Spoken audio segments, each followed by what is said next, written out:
Dalam pertanian, hasil panen itu sebenarnya bukan soal seberapa sering kita ngasih pupuk. Bukan juga soal seberapa mahal pupuk yang kita pakai. Tapi lebih ke satu hal penting. Seberapa paham kita sama nutrisi yang benar-benar dibutuhkan tanaman. Karena tanaman itu bukan cuma butuh makan, tapi butuh makan yang tepat.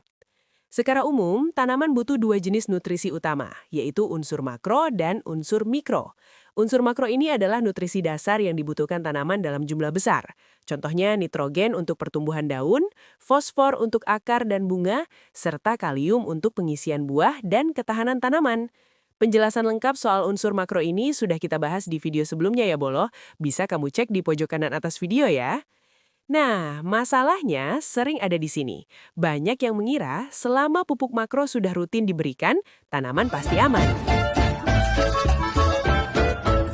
Padahal kenyataannya, makro saja belum cukup.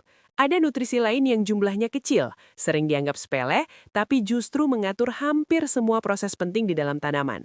Nutrisi ini namanya unsur mikro.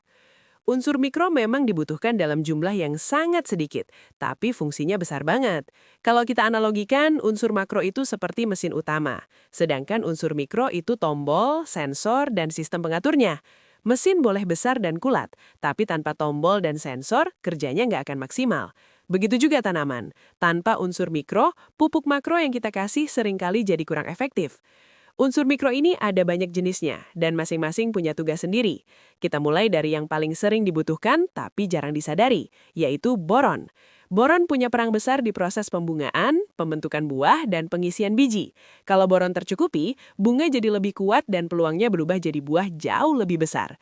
Tapi kalau boron kurang, biasanya bunga gampang rontok, buah yang jadi ukurannya kecil, bahkan bijinya bisa kopong.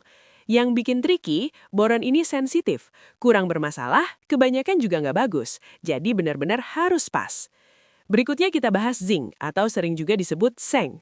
Zinc berperan penting dalam pembentukan hormon dan pertumbuhan pucuk tanaman. Zinc ini yang bikin pertumbuhan tanaman jadi kompak dan seragam. Kalau tanaman kekurangan zinc, biasanya pertumbuhannya kelihatan aneh. Tanaman jadi kerdil, daunnya kecil-kecil, ruas batang pendek, seolah-olah pertumbuhannya tertahan. Ini sering terjadi meski pupuk nitrogen sudah dikasih cukup. Lanjut ke unsur besi. Besi berperan penting dalam pembentukan klorofil, yaitu zat hijau daun yang berfungsi buat fotosintesis. Ciri khas kekurangan besi ini cukup mudah dikenali, yaitu daun muda menguning tapi tulang daunnya masih hijau. Nah, kondisi ini sering banget disalahartikan sebagai kekurangan nitrogen. Padahal sebenarnya, nitrogen dan besi itu beda fungsi. Kalau salah penanganan ditambah nitrogen terus, masalahnya nggak akan selesai. Setelah itu ada mangan. Mangan membantu proses fotosintesis dan metabolisme di dalam tanaman. Kalau mangan cukup, proses pembentukan energi berjalan lancar. Tapi kalau mangan kurang, daun bisa kelihatan belang, pertumbuhan melambat, dan tanaman terlihat kurang segar. Bahkan ada kondisi di mana pupuk makro sudah maksimal, tapi tanaman tetap kelihatan seperti capek. Nah, seringkali ini berkaitan dengan mangan. Terakhir, kita bahas tembaga. Tembaga berperan penting dalam pembentukan enzim, memperkuat jaringan tanaman, dan meningkatkan daya tahan terhadap penyakit. Kalau tembaga cukup, batang tanaman biasanya lebih kokoh dan tanaman lebih tahan terhadap stres lingkungan. Tapi kalau tembaga kurang, pucuk tanaman jadi lemah, mudah layu, dan tanaman jadi gampang terserang penyakit. Sebaliknya, tembaga juga nggak boleh berlebihan, karena bisa merusak akar dan mengganggu mikroba baik di dalam tanah. Jadi tetap, kuncinya di keseimbangan. Dari sini kita bisa lihat, walaupun unsur mikro dibutuhkan dalam jumlah sedikit, perannya saling berkaitan satu sama lain. Kurang satu saja, kerja nutrisi lain bisa ikut terganggu. Makanya, bertani itu bukan soal nambah pupuk sebanyak-banyaknya, tapi soal melengkapi dan menyeimbangkan nutrisi supaya tanaman bisa bekerja secara maksimal. Sampai di sini dulu ya Bolo. Kalau penjelasan di video ini terasa bermanfaat dan bisa jadi tambahan insight buat kamu, jangan lupa klik like, subscribe channel ini, dan share ke teman-teman tani lainnya.